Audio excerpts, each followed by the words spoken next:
अ, ये अब HDFC bank market का सबसे बड़ा सरदर्द बना हुआ है अभी के लिए। अब इस समय क्या व्यू बन रहा है यहाँ पर मर्जर के बाद? देखिए अनुज, मेरा हमेशा बैंकिंग पे किसी ने मुझे ये बोला कि ये तो मैडम आपका तकिया कलाम हो गया है कि आप बैंक में निवेश करने से घबराती है या नर्वस रहती है। मैंने कहा बात सच्ची यही है कि किसी भी लेंडर में निवेश करने में डर यही रहता है कि मालूम नहीं रहता कहाँ पर कुछ छुपा हुआ है जो आपको नहीं मालूम है, जो नेगेटिव सरप्राइज आने वाली है। इसलिए मैं थोड़ा डर के निश्चल हूँ बैंक्स में। अगर शायद बैंक्स इंडेक्स का इतना बड़ा हिस्सा होता है तो मैं उसकी तरफ देखती भी नहीं। तो 2022 तक तो हम लोगों ने, पहले जब हम लोग का पीएमएस स्टार्ट हुआ 2020 से, तो 2 साल तक तो बहुत ही कम निवेश किया बैंक्स में, जो कि काम भी आया क्योंकि 2020 में निफ्टी शायद अकेला सेक्टर इंडेक्स था जो डाउन था। 2021 में वो बाजार 22% बढ़ा, ये खाली 11% बढ़ा। तो उसके अलावा जो ये बाकी के जो अब 2022 में हमको लगा कि अब थोड़ा चेंज हुआ है साइकिल में, बहुत सारा एनपीए साइकिल निकल गया और ये सब। तो उसके बाद हम लोगों ने वहां मार्केट वेट किया, पर अब फिर वहां से कम कर दिया है वेट।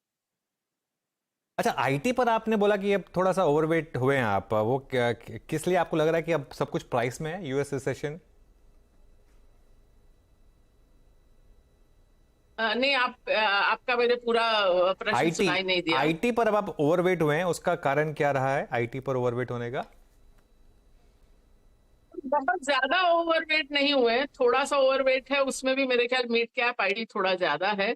तो रिसेशन तो मतलब कम से कम स्लो डाउन तो है उनकी यूजर जो देश है, लेकिन उसमें ऐसा नहीं है कि वो पूरा जो क्षेत्र है या पूरी वो इंडस्ट्री है वो बहुत खराब लग रही है। वो चीज नहीं लगती है, क्योंकि फिर भी इस इंडस्ट्री में थोड़ा प्रेडिक्टेबिलिटी है, आगे क्या होने जा रहा है कुछ तो आपको मालूम है। इसमें होता ये है कि जब स्लो डाउन आता है ना, तो आपकी सेल साइकिल लंबी हो जाती है। मतलब जो आपको लगा कि ये डील इस तिमाही में हमारी साइन हो जाएगी, वो हो सकता है 3 महीना 6 महीना आगे चले जाए। लेकिन जो पूरा जो एक आप अगर लॉन्ग टर्म उससे देखें, तो ये तो बात है ही कि ज्यादा ज्यादा कंट्री जो कंपनीज हैं वो जो नॉन टेक्नोलॉजी कंपनीज में भी टेक्नोलॉजी महत्वपूर्ण होती जा रही है, डिजिटाइजेशन बढ़ रहा है। तो वो चीज, वो एक बड़ा ट्रेंड है, जो लॉन्ग टर्म ट्रेंड है वो नहीं बदलता है। अब आप पिछले साल देखिए तो पिछले साल के शुरू में आईटी का ये था कि इतनी ज्यादा डिमांड है टेक्नोलॉजी की कि आपको लोग नहीं मिलेंगे, या सैलरीज इतनी बढ़ जाएगी कि आपका मार्जिन घट जाएगा बहुत ज्यादा। और अब बिल्कुल उल्टी चीज है कि डिमांड ही नहीं रहेगी। तो वो दोनों ही एक्सट्रीम व्यूज है, मतलब बहुत आप बैलेंस नहीं है वो चीज।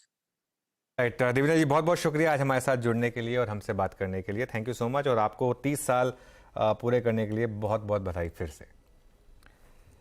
शुक्रिया, शुक्रिया। चलिए अब एक बहुत छोटा सा ब्रेक लेकर लौटते हैं और सुशील केडिया जुड़ेंगे हमारे साथ।